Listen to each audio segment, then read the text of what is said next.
you should have a message saying that it's recording, yeah? Okay, so it's about 11:24. We're gonna wait till 11:25 and then we'll start.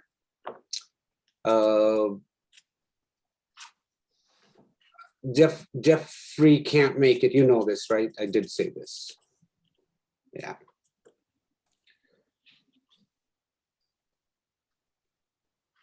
All right, okay, it's about 11:25. We're going to get going. Turnout is not great, but it doesn't matter. We are going to do the panel anyway, so we're going to do it. So hello, everyone. My name is Cyril, and all of you in this room at this time actually know who I am, but nevertheless, because it's getting recorded, I'll introduce myself. So I'm Cyril Ghosh. I teach political science at Wagner in the Gov department, where I serve as associate professor and as chair at this time. And with me today are two other panelists, and I will introduce them. I will start with Professor Unger because he's going to speak first. Professor Abraham Unger also teaches in the Gov department, specializes in public policy and administration and urban policy.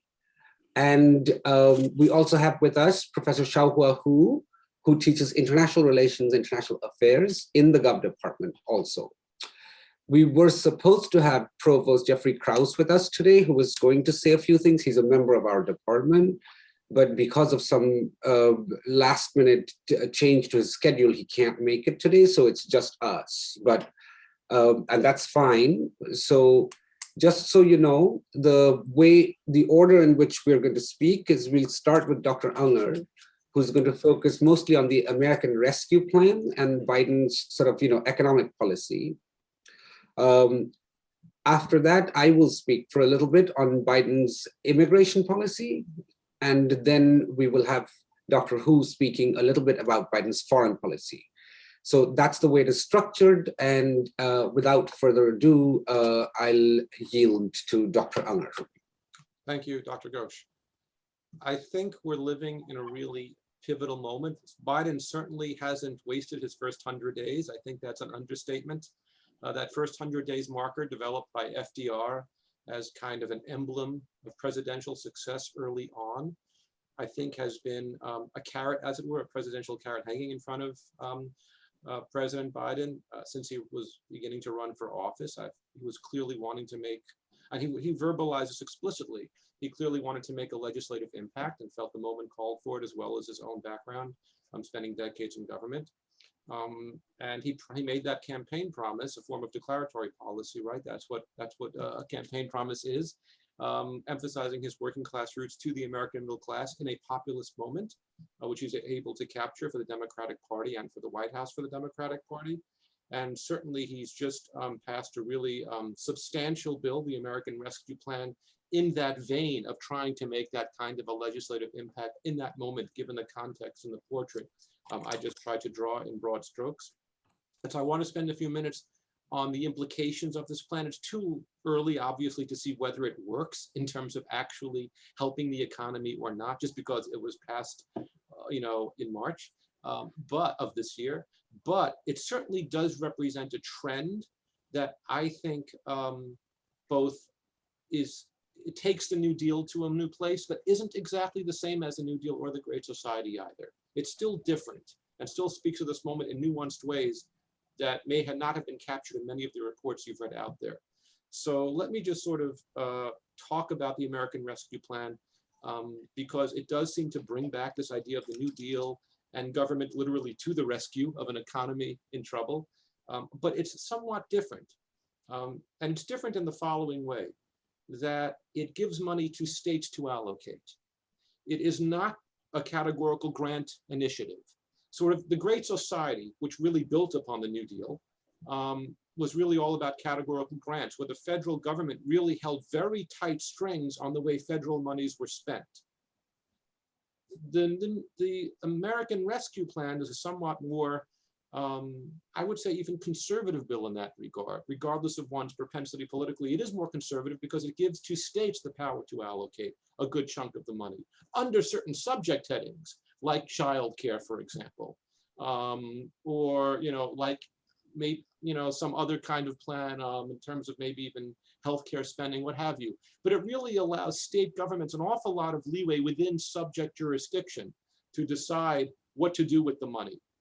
And I think that's really a significant way of framing the policy, that while it seems to be actually more money spent by the federal government, even in constant dollars, than was spent by the federal government during the New Deal period to put people back to work, it still allows much more freedom on a local and state level as to how to spend that money within, again, the categories of the monies that have been allocated. If someone finds evidence of the contrary, I'm curious, but whatever little I've been able to uncover, and I actually did look at the original legislation, 600 and some odd pages that I leafed through, it does seem to give states a lot more money in terms of discretion within, again, subject settings like childcare has been talked about a lot because that thread was continued in the American Families Plan that now the president is proposing in terms of expanded support for families. It's also talking a lot more about, tax credits and really sort of very conservative incentives in a way to put America back to work. Additionally, I think because the first plan didn't raise taxes, and economists could speak to this more deeply, but I do some economics in my work, because the first plan, not the plan upcoming, Infrastructure and Families Plan, so we think, but the first plan, the American Rescue Plan, meaning first in what may be a series of trillion or multi-trillion-dollar spending bills, the first plan didn't rely on any tax increase whatsoever. It's totally based on basically the raising of debt, meaning if you read the original legislation, it says appropriated from Treasury for this section, appropriated from Treasury for this section, meaning money's being taken out of the federal bank account to cover the expenses. That's exactly what it means. The US government has accounts just like you and I may have bank accounts.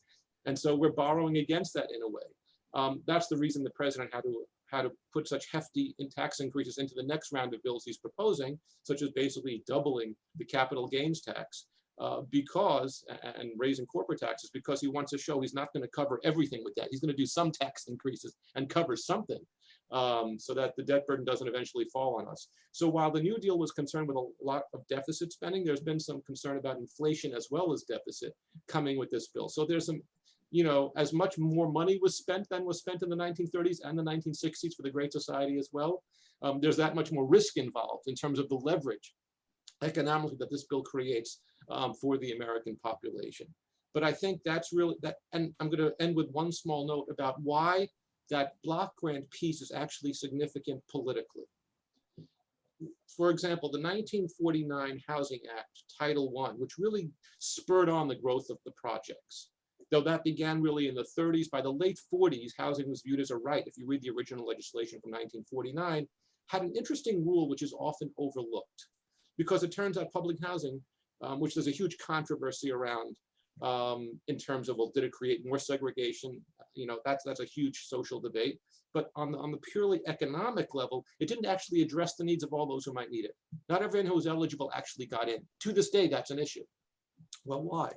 Because there's a little known piece of legislation in Title I, only 51%, the rule is that only 51% of the actual monies given by the federal government to states and localities for the sake of public housing needed to actually go to build housing.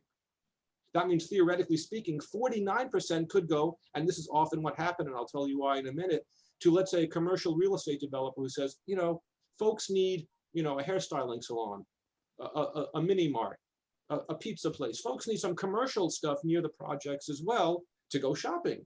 And so commercial real estate was built, and oftentimes it was moved even away from inner city communities to what are called CBD, central business districts, downtown, all for the sake of economic support of inner city public housing. That was the justification.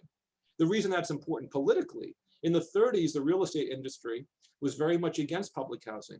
The only way the federal government could get real estate boards in local communities, as well as even Democrat mayors and state leaders on board in 1949 with the National Housing Act, was to allocate some money locally.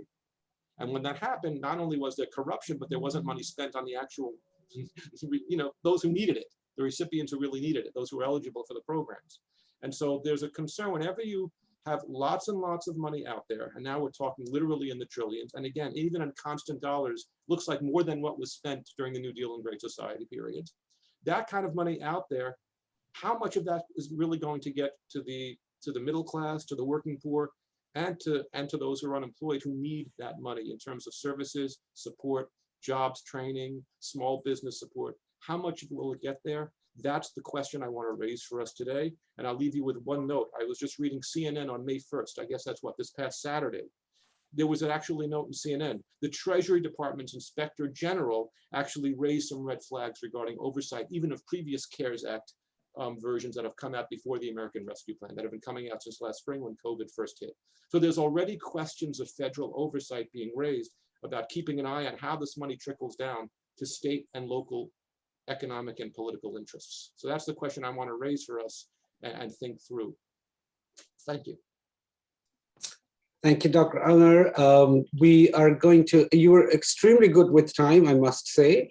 So thank you for that. But I'll move on now. And once I'm done, Professor Hu is going to take over on foreign policy. So I'll say a few things about immigration. Now I need to pull up the PowerPoint. Shaohua, do you have a PowerPoint also? Yes, I do. Okay, so I'll make you co-host also. I'll do that in the next few seconds. So you all can see this, right? Yeah. Yeah. Okay, so there are a few, I mean, obviously there's a lot to say, but I'll focus on just a few key elements, I think. So the first thing is, you know, there's been a discussion, obviously, of the border wall. We know this. So one of the critiques of the Trump administration was that, you know, you can create a wall as high as you want. It's not going to solve the problem, because if people are making unauthorized entries into the country, they can do it in all sorts of ways. They don't actually have to cross a land border on the surface of the earth. Like, among other things, they can actually use a tunnel to get in. The other thing that they can do is they can come into the country on what you may call it, on visas, temporary visas, and then they can overstay their visas. That's the other way to become unauthorized. And finally, you can also come in through borders that are not the US-Mexico border, right? So that's one of the, you know, a few of the principal critiques of the Trump administration's insistence on this somewhat symbolic border wall. Nevertheless, the wall they did continue to build parts of it anyway, and not very much, but still. And when Biden first took office, he said, we're making a formal stop to this, like he stops construction of the border wall. The problem, though, is that if you scratch the surface a little bit, you'll find that it's not entirely stopped. So, for example, very recently, DHS Secretary Alejandro Mayorkas has hinted that some work on the border wall continues. When you probe, when you say, well, what kind of work is it? And then the response is, well, these include like things that were already started and we're just filling the gaps, or we're installing gates, or we're adding new technology to some kind of surveillance or whatever. So it's not like it's 100% stopped, but symbolically it has stopped. No, nothing new is being started. President Biden also tried to do this. He tried to freeze all deportation for the first 100 days in office. But he wasn't successful in this because a federal judge put an indefinite halt on this in February 2021. I think it's a federal judge from Texas. I can't remember 100%. But in any case, symbolically, it would have been nice for the Biden administration to say that, oh, well, for the first 100 days, we didn't commence with any new removal proceedings for unauthorized migrants or migrants who are felons or whatever. The next thing I want to say a little bit about is that we all remember the Muslim/travel ban, right? Like some people want to call it the Muslim ban, some people want to call it the travel ban, or the Muslim ban 2.0, or the travel ban 2.0, or whatever it is called. It starts with President Trump's executive order called Protecting the Nation from Foreign Terrorist Entry into the United States. And he issued this in, actually, this is a mistake. It shouldn't be 2021, it should be 2017. Issues this in on January 27th, 2017. And then, of course, there is a nationwide hue and cry about this, and he eventually amends it in March of 2017. And the first provision, it had many provisions. So, for example, it stopped refugee admissions for a brief period. It stopped Syrian migration from coming into the United States for an indefinite period. It marked up a list of countries that were deemed to be kind of suspect countries, and it basically stopped immigration from those countries, any kind, like unless you were a US citizen or a dual citizen, they wouldn't let you come back in. Let's say if you were an H-1B worker or a work permit holder, you couldn't come back into the United States if you were in your home country, whichever it was, let's say Iran, right? So you couldn't come back in. It was a pretty awkward situation because it was sudden and nobody was prepared. People were outside of the country who were legitimately US residents. But in any case, because most of the countries were Muslim majority countries, many people started calling it the Muslim ban. This was amended and some countries were dropped and other countries, particularly sub-Saharan African countries, were brought in. That's why this was called the Travel Ban 2.0 by March of 2017. These executive orders have now been revoked by the Biden administration. Symbolically, the Biden Executive Order 13780 and its related proclamations, they overturned these, both the Muslim ban and the travel ban, or the Muslim ban 2.0, whatever you want to call it. About DACA and Dreamers.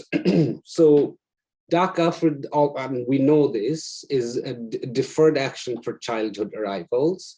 What it is an executive order from the Obama administration that says that if you were a minor who was brought into this country by parents who were unauthorized migrants, and if you sort of finish high school in the United States, you're basically American, you have good moral standing, or you've worked for the, done something for, I think there's a provision that if you work for the US military, a few things, if you check some of these boxes, then you qualify for a specific protected status where even if you were apprehended, you would not be deported from this country. Like you had a right or authorization to live in the United States.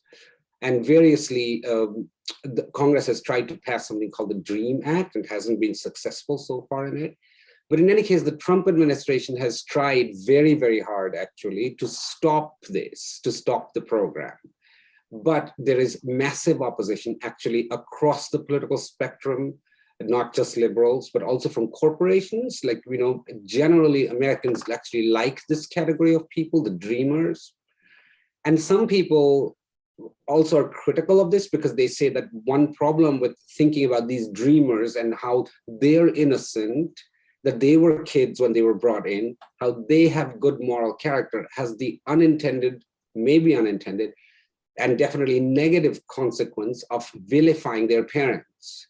Because once you say they are innocent, you start to think, well, who's not innocent? Well, the parents who brought them become the not innocent people. So there's a critique of this also, but in any case, the Trump administration didn't actually succeed in rescinding DACA. What it did though, by the end of it, is that as far as I know, it was no longer accepting new applicants, okay? So what the Biden administration has done is that it's reinstated DACA and it has now started accepting new applications. On refuge, now this is a little bit of a strange and odd thing for the Biden administration because among other things, we know that there is what, I don't know which word to use, a surge in migrants who are asylum seekers who have come to the US-Mexico border and who are saying that we would like to affirmatively ask for asylum in the United States. And so I'll give you some context. For refuge and in the next slide, I talk about asylum. These are two related things. A refugee is a person who's formally applied to be a refugee. And usually it's with the UNHCR that they register, and they are often in refugee camps. And once they have the permission, these refugees are moved to countries that will accept them, and they're resettled in those countries. Now, various countries have quotas or numerical limits on how many refugees they're going to admit. We used to admit about 80 to 90,000 people before the Trump administration. And when Trump took office, he brought the number down. The president can do it. It doesn't need congressional approval. And by the end of it, the Trump administration was accepting about 15,000 refugees. Now, Biden had pledged that he would allow up to 125,000 refugees. But very recently, he said that for now, he's going to stick to the Trump administration cap of about 15,000. And he has come under fire for this because people are like at least liberals or immigration liberals are just a little bit appalled by this. He will supposedly now release, now he's backtracking, he's now going to release like revised numbers by May 15th, 2021. I seriously doubt that it's going to be 125,000 refugees, but we shall see.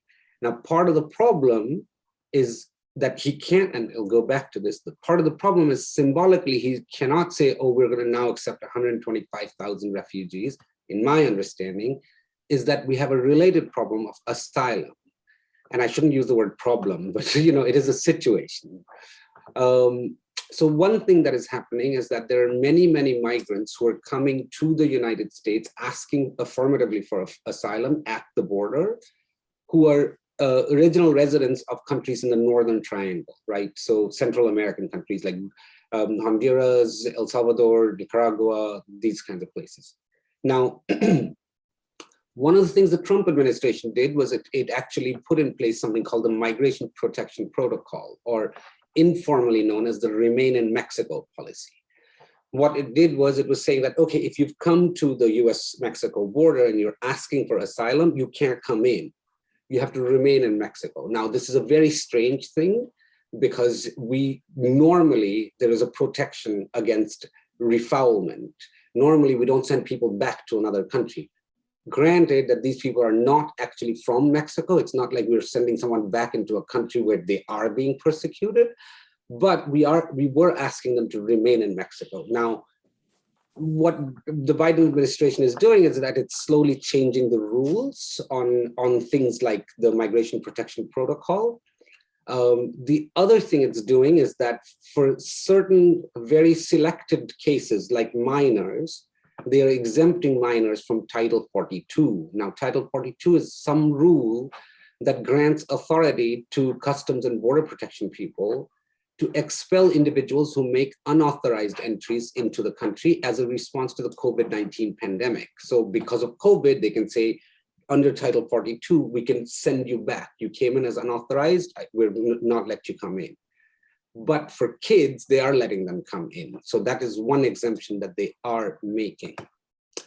You all remember 2018, under the Trump administration's zero tolerance policy, many unauthorized migrants actually started to be detained at the border, and they were kept in facilities run by the government. And at the time, because of a specific rule, you can't keep kids with adults in the same detention facility for longer than a fixed duration. And because of that, these kids were taken out of these detention facilities and put in other places, sometimes with other families, sometimes in other facilities. As a result, these families were getting separated. This has become famous under the phrase family separation policy. So more than 5,000 children were separated from their families under a specific provision. Now, Biden has ended this policy, and he's now created a task force to expedite the process of reuniting the remaining 500 or so children who are still in the United States. Who remain in US custody with their families, which are mostly in Central America. Now, one problem is that we don't have excellent records of who the families are, where they are in Central America. Like the immigration officials under the Trump administration, I think this was on the radio this morning that they were saying that we have not kept very good records, so it's not easy to do. So I think they're starting with like 4 kids, right, in the beginning. One other thing, how am I doing on time? I've taken too long. Anyway, public charge. So the Biden administration has discontinued the public charge rule. In 2019, this particular rule required petitioners and applicants for specific immigration benefits, like, when you apply to become, let's say, a lawful permanent resident or a green card holder, the federal government would ask you to disclose information concerning whether or not you've received public benefits. And in some cases, they were also asking for financial information.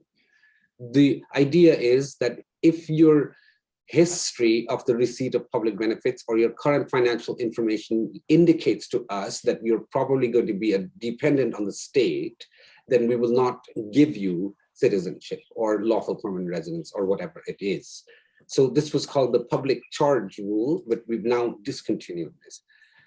And the last thing, well, last two things, it's the immigration bill. So Biden, on the first day of office, in his office, he's proposed the US Citizenship Act of 2021. It's supposed to be the new face of a comprehensive immigration reform bill.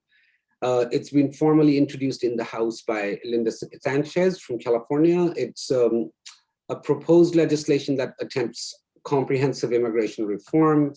Among other things, it creates an 8-year pathway to citizenship for irregular or unauthorized migrants. It also creates a fast-track pathway to citizenship for individuals brought into the United States illegally as children. It allocates funds for things like investigating misconduct on the part of immigration law enforcement officials. And it proposes replacing the word aliens, which we use as an official word. It's a legal category.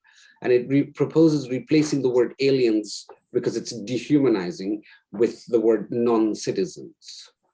The House, in the meantime, has passed 2 bills in March 2021. One is called the American Dream and Promise Act.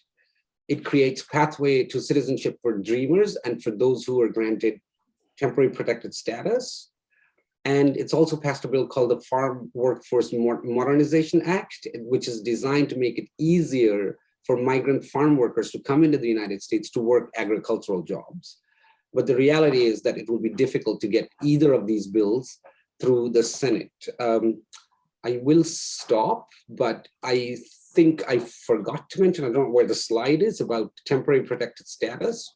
Just so you know, TPS is a specific type of status we grant to individuals who have suffered something in their home country and they can't go back there. So it's not refuge, it's not asylum, but it's for a fixed duration. We allow them protected status. Now, various people have TPS in the United States. Salvadorians have it, Haitians have it. The Biden administration has now extended to Venezuelans and people from Myanmar and Syrians. But there is some controversy right now that a couple of these TPSs, statuses, they are ending by October of this year.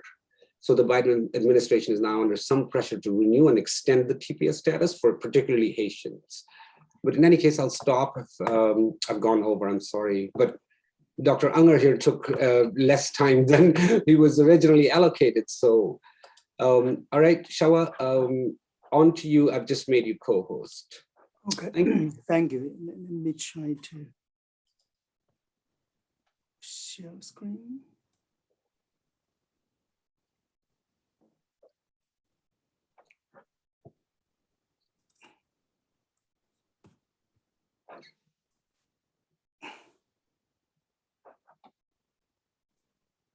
Where's share screen here?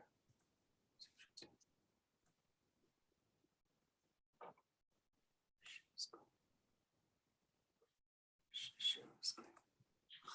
Okay. Can you guys see my lecture notes right now? Biden's foreign policy? Okay, thank you. Yeah, this is a big topic. I try to be as focused as possible. And first, I'm going to talk about the continuity of Biden's foreign policy. And I focus on 3 things. When it comes to 2 America's major competitors, and basically Biden continued Trump's policy, believe it or not. And when it comes to China, many people hoped that Biden will kind of reset American policy toward China, but that was not the case. And Biden actually basically kept Trump's China policy intact. And I just cite one example, and tariffs. As you may know, Trump launched a trade war against China. And the most important thing was to raise tariffs. And Biden did not take it away. Basically, he has kept the tariffs. I just use this to indicate, basically, Biden has continued Trump's policy. When it comes to Russia, basically, the United States has been continued in our rather hostile attitude to Russia. Of course, especially toward Putin. For example, Biden and called Putin a killer, and he did not say it initially. Basically, he was answering a question. Was Putin a killer? He said, "Well, Putin is a killer." That's undiplomatic. It's rather difficult to imagine you call a foreign leader a killer, even if he is a killer. And Putin replied in a very, very interesting way. He said, "I wish President Biden good health." I don't know what he means. The second thing is, when it comes to America's longest war, and Biden continued Trump's policy. In his last year, Trump decided to withdraw all American troops from Afghanistan by May 1st this year. At that time, many people criticized him for being not realistic and for not being sound in his policy. But Biden decided to continue the policy. He basically extended the deadline from May 1st to 9/11. And in May, I don't want to pass judgment here. I just want to tell you about the fact. For example, he inherited the policy to China and Russia. He decided to withdraw American troops from Afghanistan. In many ways, probably it was about time, and because the war cost something like $2.3 trillion. And America suffered something like 2,500 military deaths. So this is the second point I would like to mention. The third one is, probably by now it's a little bit redundant. Professor Ghosh and provide a very, very detailed, comprehensive overview of the immigration policy. But there is one thing which was rather shocking. And on April 16th, Biden basically would like to keep Trump's lowest cap of 1,500 refugees for this year, 2021. That was the lowest and for a long time. It created lots of problems. Many people start to criticize Biden's policy. He basically backtracked a little bit, and they say, "Well, you guys were not well informed, and I'm going to let you know what will happen on May 15th. So if you look at these three things, our major strategic competitors, America's longest war and America's unique, not necessarily unique, a challenge in terms of immigration, you can say basically Biden has continued the policy of President Trump. And let me try to add one thing. And since Professor Ghosh did very well on immigration policy, let me put this in comparative perspective. The United States is famous for being a country of immigrants, right? And we accept 15,000 refugees. In 2015, 6 years ago, And in that particular year, Germany and accept almost like 1 million refugees, believe it or not. And most of them actually were Muslims. So this is about continuity. And second things I would like to say, well, it's actually not that surprising because during the presidential campaign, and your goal was to distance yourself from your opponent, and you try to make yourself a nice guy. But after you are elected, you have to be realistic. Your purpose is to govern the country well.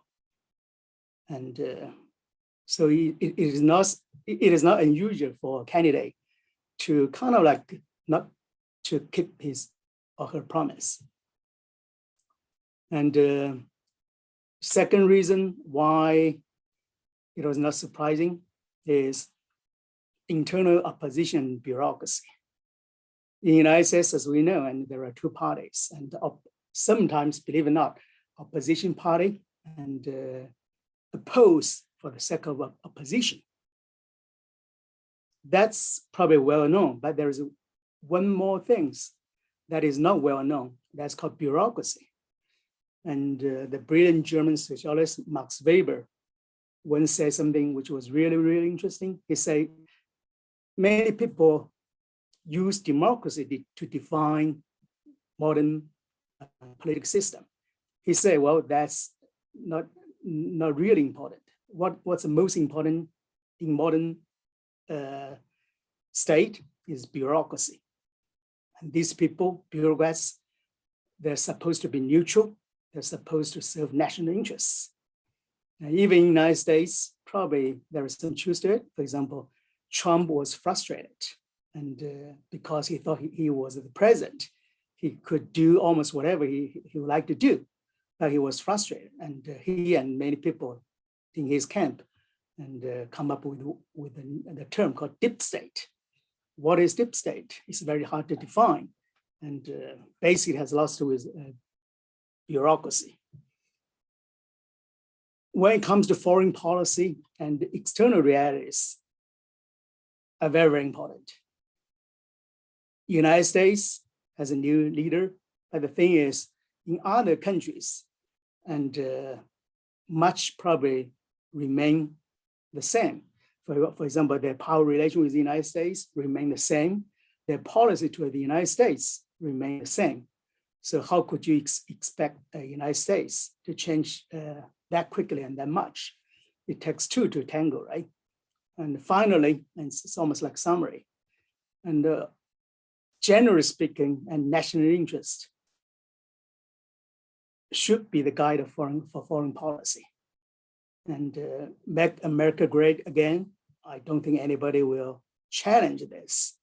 And you can say national interest should trump partisan interests. Okay.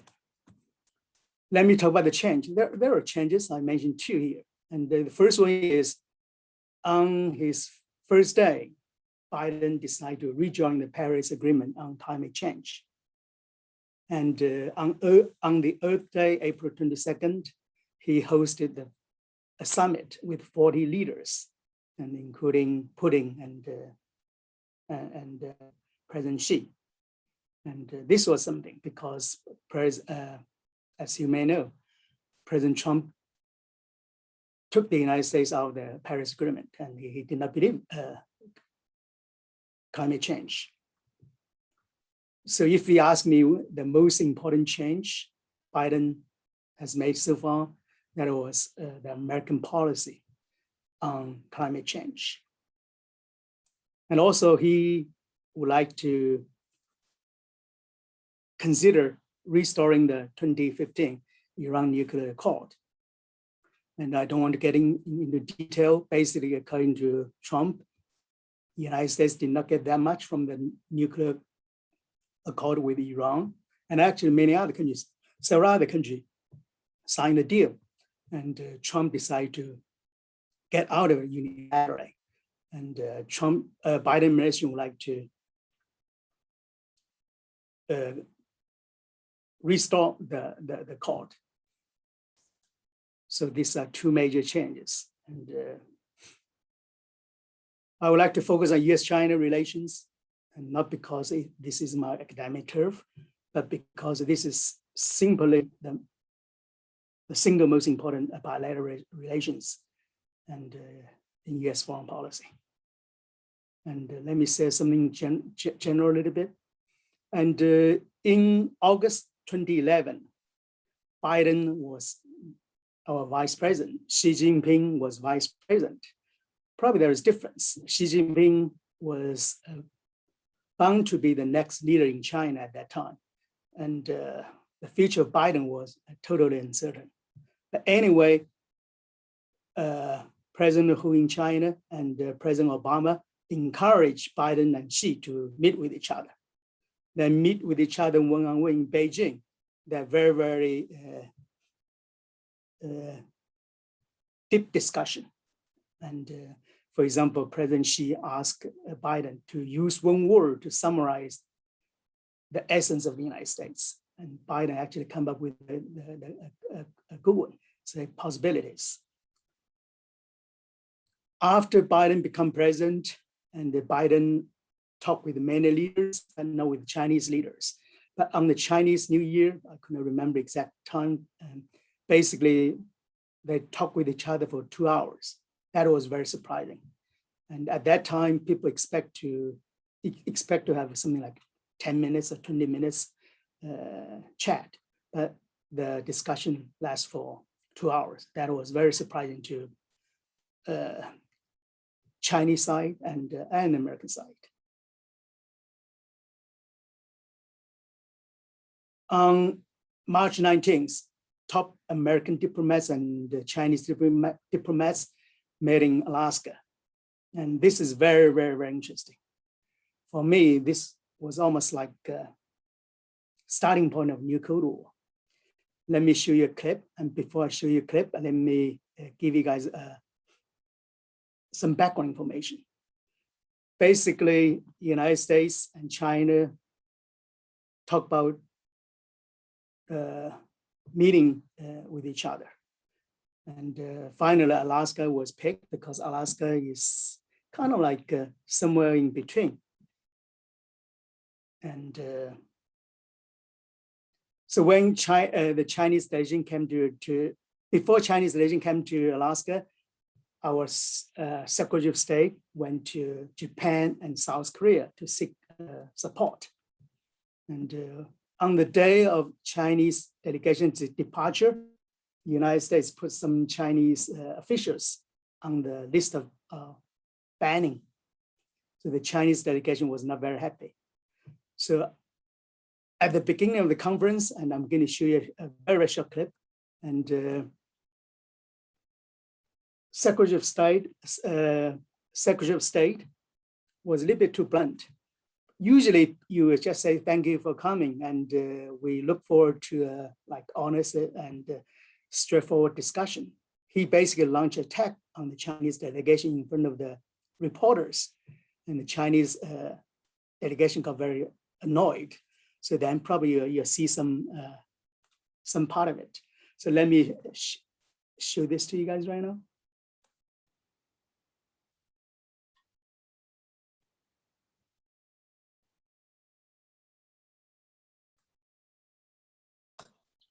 Just so you know, the screen doesn't change necessarily. You have to end the screen share and switch to the other one. Oh, really? Okay. How about right now? No, we can't see. You have to end the screen share and then restart the screen share with the. Okay. Yeah. This is Now, same lecture yeah. notes. Let me see. How about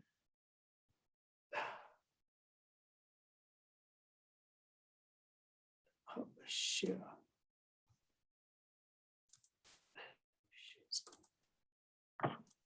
How about right now? Can you see the clip? You can see it now, yeah. Okay. Can you hear it? No, it's not really great. We can't. You cannot hear at all? Let me No. see.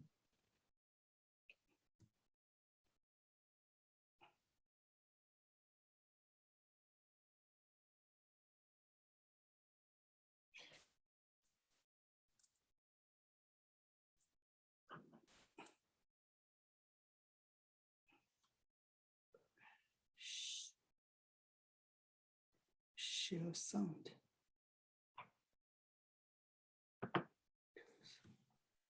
Let me use it. Can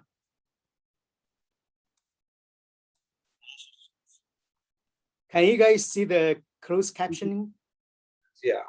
Okay, I'm sorry, I somehow cannot let you guys hear. Probably can take a look at it. All right.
So you have to. Yeah. Let me do it. That was super interesting, though. Very, very interesting. Very, very interesting.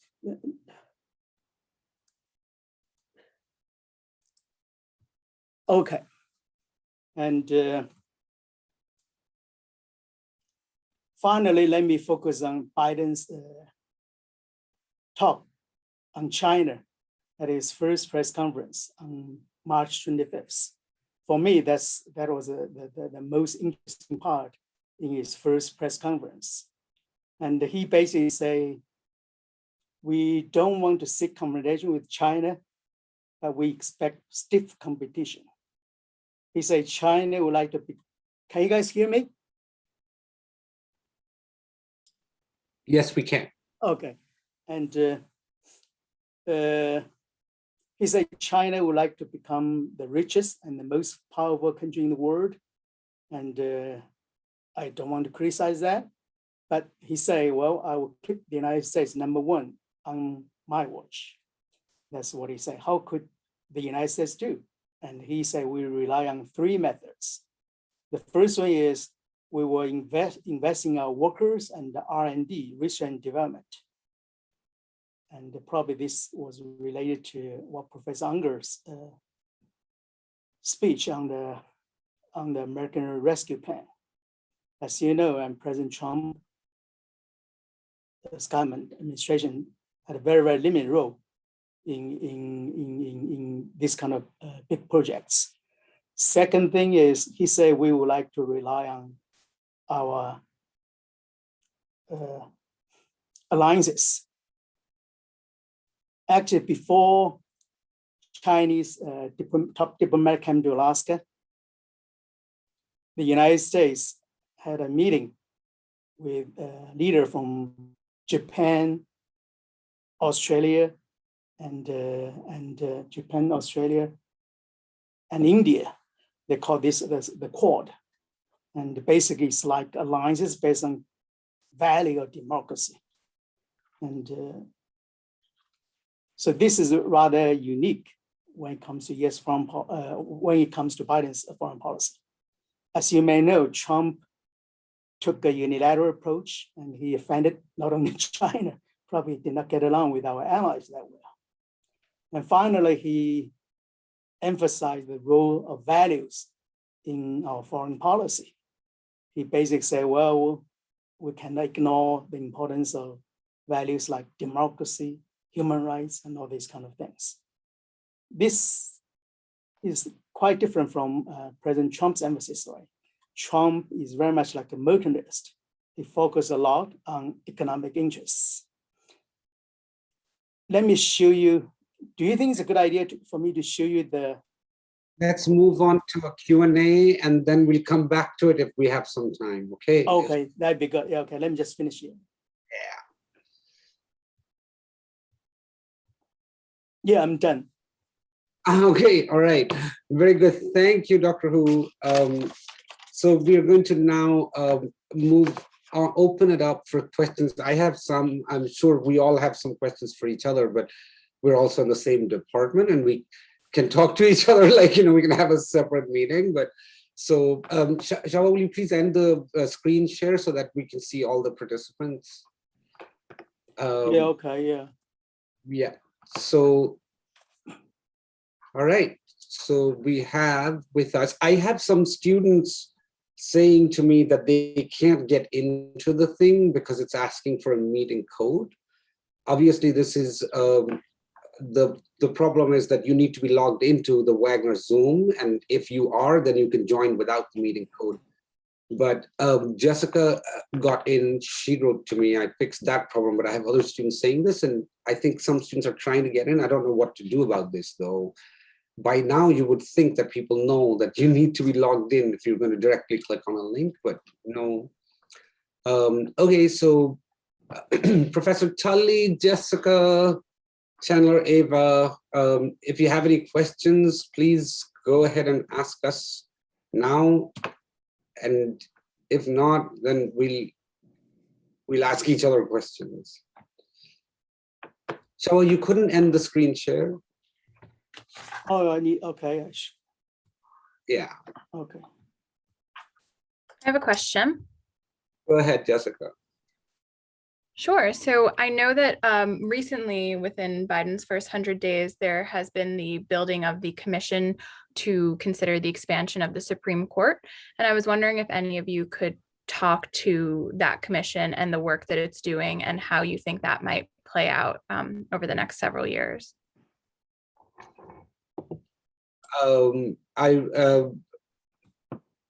Anyone, Dr. Hu, Dr. Unger, because I don't know anything about this.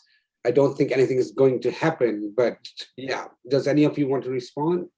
I can respond quickly to it, which is, I mean, this was a campaign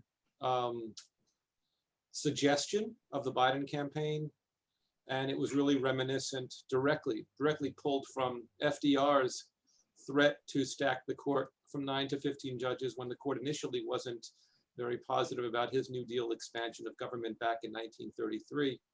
So Biden was suggesting the same because of a conservative tilt on the court currently.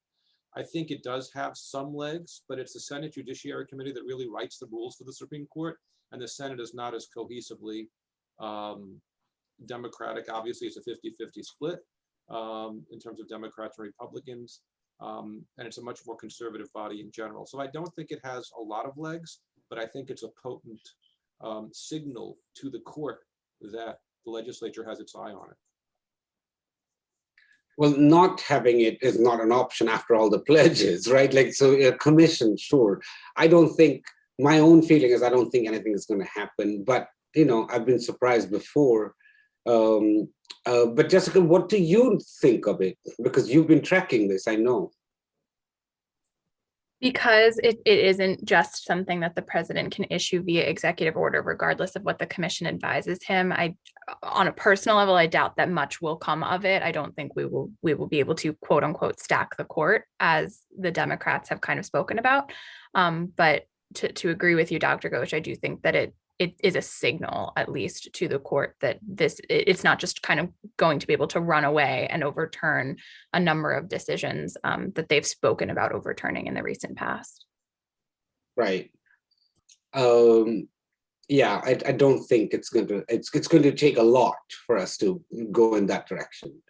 All right, so other questions? I have another one. No. Well, go ahead, Jessica. I guess it's mostly for Dr. Unger, although I'm sure anyone else can jump in if they have thoughts on it. But under the CARES Act from last spring, which was, I believe, extended earlier this year, student loans have been postponed. Student loan payments have been postponed through September of this year. And there's been a lot of promises from the Biden administration on the front of student loan forgiveness for those who already have loans. And so I'm wondering if you see that as part of these future bills that Biden plans to instate over the next few months.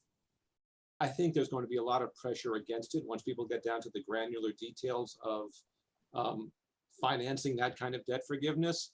But I think there'll be a push towards it. Your question leads me to a thought I was sort of working through while my colleague spoke, though, because your question is part and parcel of that. I think we have to recognize, whether it's student debt forgiveness, loan debt forgiveness, or other issues, we're still living in a very populist moment, perhaps minus the kind of rhetoric the Trump administration utilized, a more confrontational rhetoric, or on the flip side, a more progressive rhetoric of this, of Bernie Sanders.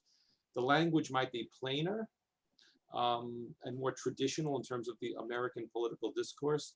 But when I think of Professor Ghosh's presentation on immigration, when I think of Professor Hu's presentation on foreign policy, especially as regards China and Russia, and when I think of the thoughts I tried to suggest regarding the American Rescue Plan, which is really a community development block grant program, which the Nixon administration was able to get through after getting away from the Great Society categorical grants of the Johnson administration. We're living in a conservative / populist moment. Taxes on the rich, taxes on corporations, block grants for community control over federal money, student loan debt forgiveness. It's a kind of mixed bag of populism, but we're still very much in that moment, sort of the legacy of the Sanders / Trump 2015-2016 campaign jargon, as it were. I think we're still very much there, given what I've heard from colleagues and my own thoughts this morning. And I think your question's part and parcel. I think there'll be great pressure on Biden to do so. Whether or not he will, I think it'll be hard. He'll get somewhere with it. I don't think he'll give sort of the whole shebang, as it were. I agree with Dr. Unger on this, that it is populist for sure. It's just a different kind of populism than we've had for, until a few months ago. And the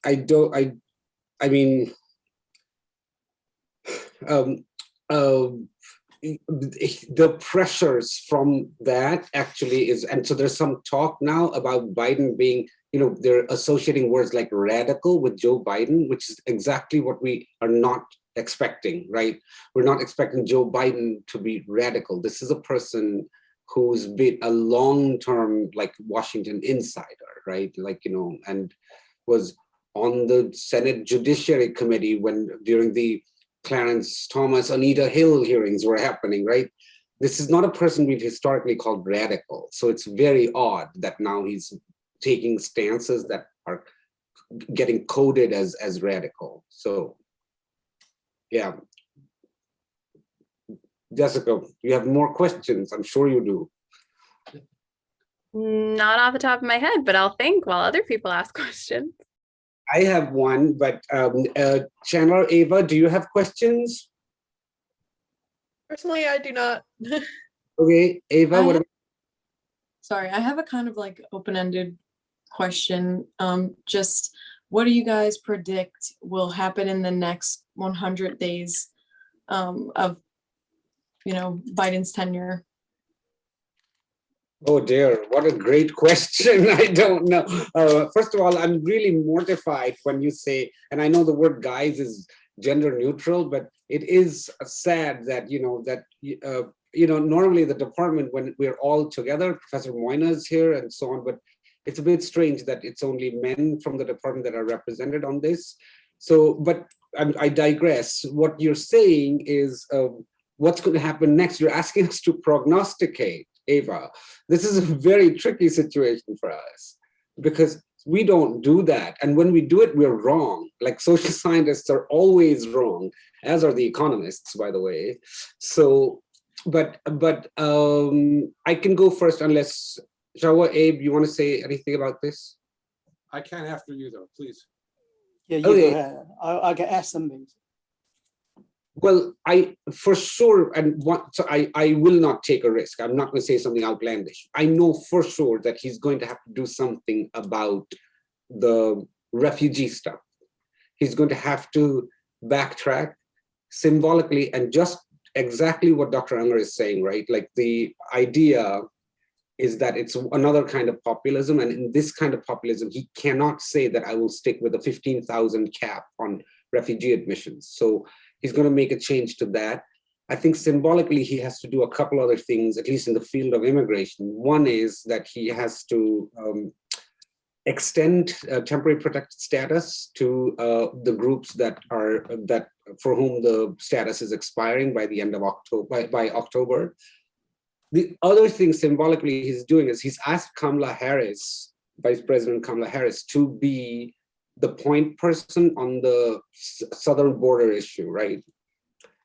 She's going to, but she's been criticized for not having gone down there. I can foresee Biden going down there with her. I can foresee this happening.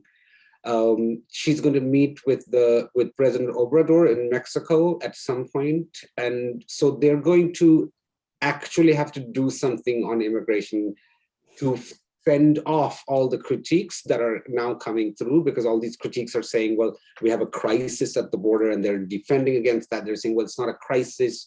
So something has to happen symbolically on the US-Mexico border issue in the next 100 days for sure. And but outside of that, I don't know, I don't think I could speak to the foreign policy or economics quite as much as Dr. Hu and Dr. Unger can. But, and I have a question for Dr. Hu actually that's related to this on the JCPOA, on the Iran nuclear deal, but I'll come back to this. I'll yield to the others now to say what you think is going to happen in the next 100 days. Dr. Hu, do you want to go, or I'm happy to speak, whichever you want. Yeah, you can go ahead. I'll follow you. Okay. I think that we will see legislation in terms of infrastructure and the American Families Plan. I don't think it'll be to quite the degree of proposal when the president spoke to the joint chambers, both houses of Congress last week, just because that was, that was his dream, that was his proposal, that was his first offer, as it were, in terms of the legislative process. But I think, again, because we're still in an ongoing populist moment that we've been in since the campaign of 2015, 6 years later, I think we will see, by dint of public pressure, and it's a kind of ironic, bipartisanship, if you think about it, or post-partisanship, regardless of which group is speaking on the political side of the aisle, there is great popular will towards increasing taxes on the wealthy and on corporations, on right or left. They may come out in different forms. It may still look like a bit of a tussling match, but in the end, when push comes to shove, there is this desire to tax the rich more, however one defines the rich, and to tax big business more, however one defines that threshold of big business. So I think there's tremendous pressure on Biden, who probably, by dint of what Dr. Ghosh was just saying, probably has an aversion to tax hikes. But I think he's going in that direction by dint of public pressure, and because he had to accept that as part of his strategy towards electoral victory, and now towards strategy towards leaving a legislative legacy. So there will be tax hikes, and those tax hikes will be specifically to fund infrastructure and other forms of domestic economic development, which, by the way, will necessarily, a lot of that money will go towards cities. This falls into the realm of urban policy, just because most of America's population now lives in urban areas. That's just the demographics of the country. So you'll see lots of money pouring into urban or semi-urban areas, pretty densely populated regions, whether in the Sun Belt or in the Northeast. That's, a lot of those, block grant formulas depend on population, and the latest census has uncovered some trends in that regard. But regardless, we will see tax hikes, and we will see infrastructure to some degree, because that's the moment we're living in politically. Yeah, for me, the first 100 days is a very, very arbitrary things. Why not 3 months? Why not 101 days? But the thing is, this has become like tradition, and people will assess you around 100 days. And so President Biden or other president definitely keep this kind of thing in mind, so we can see his big plan or his style probably pretty well. But lots of things depends on interaction between him and other forces in society, like his relation with Congress and his relation with his own team and his relation with other countries. And so probably you can see his general ideas, and but we cannot be sure he will continue his ideas because he may face lots of opposition. He may change his mind a little bit. And as we mentioned, and he originally said we would like to keep the cap of 1,500 refugees. And after he got criticized, he said, wait a minute, I'm going to change it pretty soon. Basically on May 15th, probably will change his mind and then his policy. And this kind of reminds me of something like, what is a honeymoon? So the question is, what will happen in the months after honeymoon? And nobody knows. And well, I actually, while you all were talking, I was thinking of a few other things. And Eva, I just want to flag these things. There, I actually can't do the math, so I don't know when the next 100 days end. If it is like, about 3 months and another 10 days, it should be about May, June, July, August. Yeah, in the next 100 days, you will see a massive, like really massive discussion on whether it's a good idea to do what he wants to do on September 11th, which is that you pull out the troops from Afghanistan, like lots of discussion about whether we should be doing that or what this means for, the world, what this means for the Central Asia, West Asia region, North Africa region. So he's going to have to defend this because more and more people are going to say, let some troops stay. And he's going to, I think, have to invent some new label or something, do some acrobatics and keep American troops like boots on the ground in Afghanistan in some way, shape, or form. That's one thing. The second, I think it will take just one more major incident involving guns that he will no longer be able to say, oh, I'm focusing on infrastructure and not guns. Like there's going to be a national, speaking of the populist theme, there's going to be a national primal scream, I think, if he doesn't address it after one more major gun issue. And it's only a matter of time in this country before that happens. So there's that. The other thing you'll see is that he's going to milk, rhetorically, he's going to milk the achievement on COVID because the jobs numbers are good. And he did make a pledge saying that there will be 2 million, or what was it, 1 million vaccinations? And he's way over that mark. And he's really going to say, look, that he's going to take the credit for the economy coming back. And he's going to try very hard to make sure that schools can reopen, because he's really made a pledge that kids will go to school 5 days of the week in person. So he's going to make a concerted effort to see if that can work out. And finally, I don't know if it's going to happen in the next 100 days, but one thing that is going to happen is that we're going to start getting, the US Census just concluded, right, last year, and we just got the numbers for apportionment of seats. We just got that, but we were only told which states gained and which states lost seats. We were not told anything about demographics within states, okay? We're going to be told that in August. And so we're moving headlong into another discussion of the Voting Rights Act, which has been decimated by the United States Supreme Court with Shelby County versus Holder. There's going to be a populist, I think, another scream about how we've effectively disenfranchised huge swathes of people in this country. So there's that coming. I'm not sure it's in the next 100 days, but that is coming. Eva, so does that give you some sense between all these comments, some sense of what might be happening in the next 100 days? Yeah, it definitely makes me, think about the future, and also paying more attention to 100 days kind of reminds me of FDR and what he did in his first 100 days and stuff like that. So it's very hard to stack up against It's impossible. the most famous president known for their first 100 days, but it's very interesting to think about what has happened thus far. Yeah, and I think Dr. Hu is right. It's a bit like, I think it's okay to just dispense with it, because all we do it is it's a ritual. We look at it and we say, well, this is not FDR, and then we move on. Like, but Shaohua, I do want to ask you something about the Iran nuclear deal. Like, Okay. so as far as I can tell, my own reading of this is that because the Iranians are enemies of the Islamic State, we kind of need to be, like, at least on friendly terms with Iran. Like, we can't actually be like 100% hostile. Like, the Iran nuclear deal does good things for us, I think. And meanwhile, I think there is, he's said that he's going to stop weapons sales to Saudi Arabia. I think that's what's happening. So can you say something, if you know anything about the West Asia, Middle East policy, like, are we doing the right things in that area? Like, what are your thoughts on that?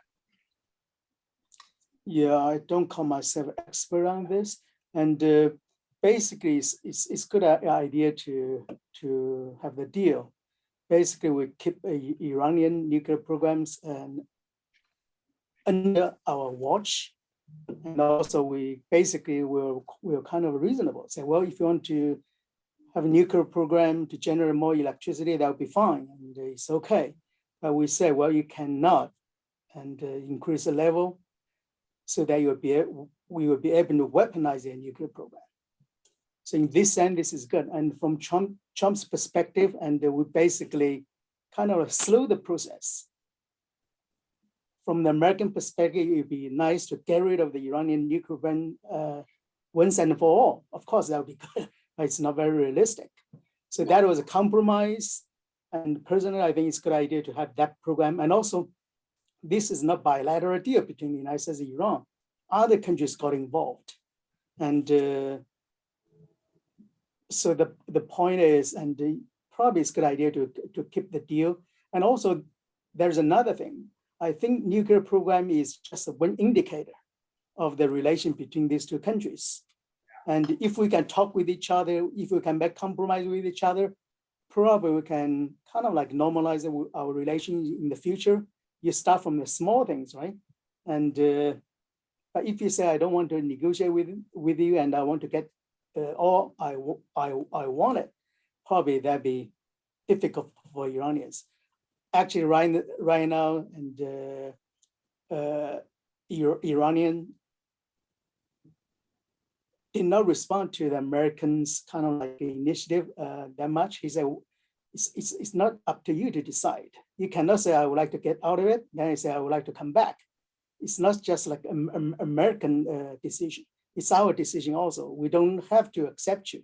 We don't have to return to the deal. And yeah, and I think that's my basic understanding. And although I'm not expert, I think it should be basically right. And they have a say in whether or not the US can re-enter the thing. It's not like the US can just walk out and walk in whenever it wants. Yeah. Dr. Unger, do you have anything about this? But I realize you're not a foreign policy expert, but still, I wanted to ask if you have any thought. So there was a time before I did urban policy in graduate school and professionally in NGOs where I did look at Middle Eastern policy. And then I switched to urban because I actually thought the more pressing issues with globalization, dealt with issues of displacement and gentrification and local economic development. But I followed the field to some degree. And much of what I'm about to say, by the way, comes out of working with NGOs. But what I can tell you is all of this discussion, so I'm speaking now somewhat practically as a practitioner, in this particular instance, not as the academic as regards, looking at populism and using that to frame or model the American Rescue Plan. But as a practitioner, I would say in terms of dealing with something like a treaty, I think it all depends on the trustworthiness of the partners involved. And I say that having seen and been involved with Oslo a little bit, and also being present when it broke down in related NGOs in the early 2000s, when I was just starting my dissertation, but still working in NGOs. So between 15 and 20 years ago, and I followed that field pretty closely, again, in that area from a practitioner's perspective, because that was my training in it, with some coursework. But it really is about the trustworthiness of the partners. So everything, I would agree with Dr. Hu in principle, but I'm not sure I agree in practice in this particular instance, and I leave it at that. Right. All right. Now that we've modeled a diplomatic disagreement for our students, then I think it might be time for us to wrap up, unless the students have any other questions. Let's give them a few seconds. I have one more if we have time. Yeah, go ahead. So it's directed at Dr. Hu, but again, anyone who has opinions. But under the Trump administration and now continuing under the Biden administration, you pointed out that we've moved towards a protectionist state or a more protectionist state after, and I don't know very much about international policy, but after several decades of kind of having our hands in everywhere as the American nation. And I'm curious to know your opinion on whether this protectionist ideology is shared by the American population. Do you think citizens in America are in favor of this movement towards protectionism, or do you think this is something that the executive branch has kind of taken initiative to do without much buy-in from the American populace? Yeah, it's actually a very, very good questions. I think American people are ambivalent on these issues. On the one hand, we really dream about we really cherish our memory of the 1950s and the 1960s. At that time, the United States produced everything from atomic bomb to ball pen to shoes. We produce everything. And all other countries purchase from the United States. But the thing is, as other countries become more productive and they enjoy lots of advantage like cheap labors and resources, so it's very, very difficult for the United States to compete with those countries when it comes to labor-intensive things. And actually, and the United States has a lot of advantage in these kind of fields a long time ago. And for example, when I came to the United States in 1989, and it's very difficult to buy anything made by the Americans. And our economy is something like 80% based on service. So it has been here for a while. So on the one hand, we'll be happy to see 1950s and 1960s again. Probably that's the slogan for Trump, make America great again. But that time period probably will not be back, because that was kind of like accidental, because the United States becomes so powerful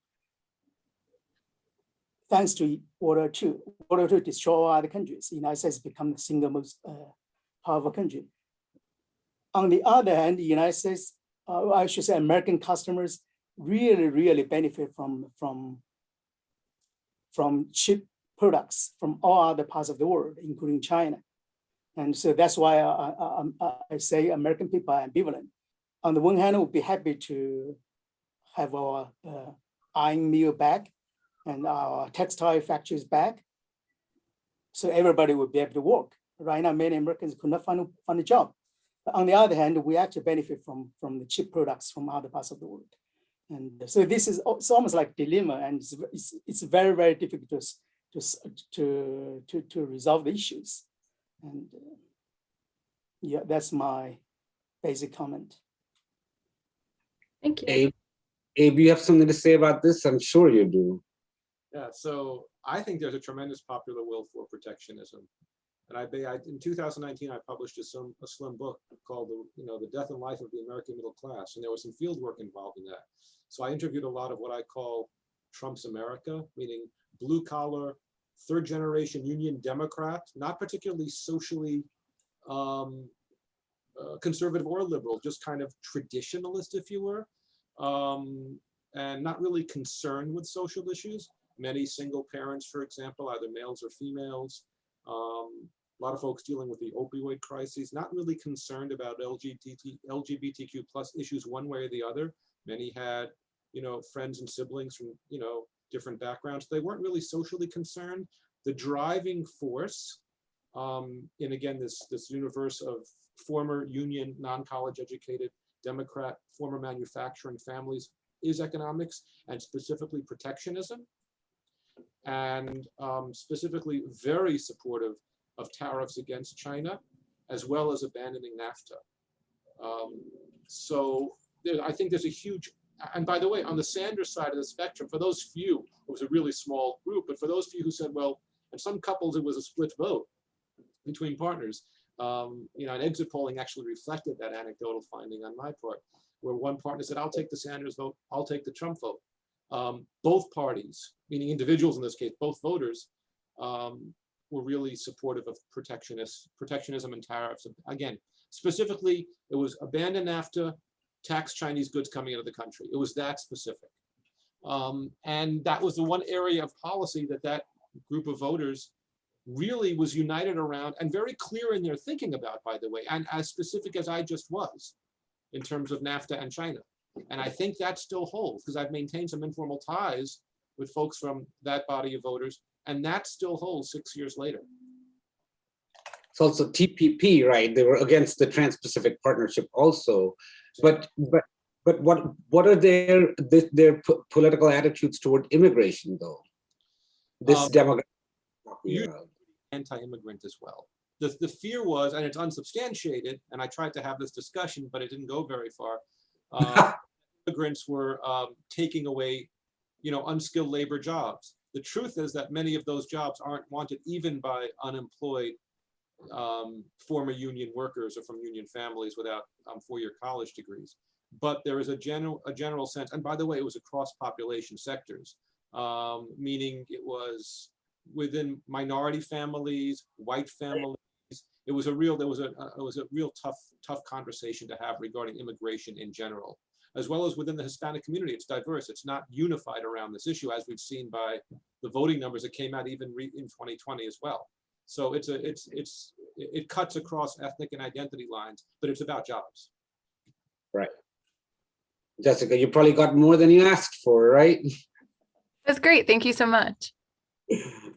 All right. Okay, so it's about 12:46, and I think we should wrap it up. What do you think? Okay, so thank you all. Here's a round of applause for all our participants, our panelists, and our audience members. Thank you for showing up, and I will see at least some of you in class later in the week. Yeah. Okay, so I'm going to stop the recording. Have a nice day.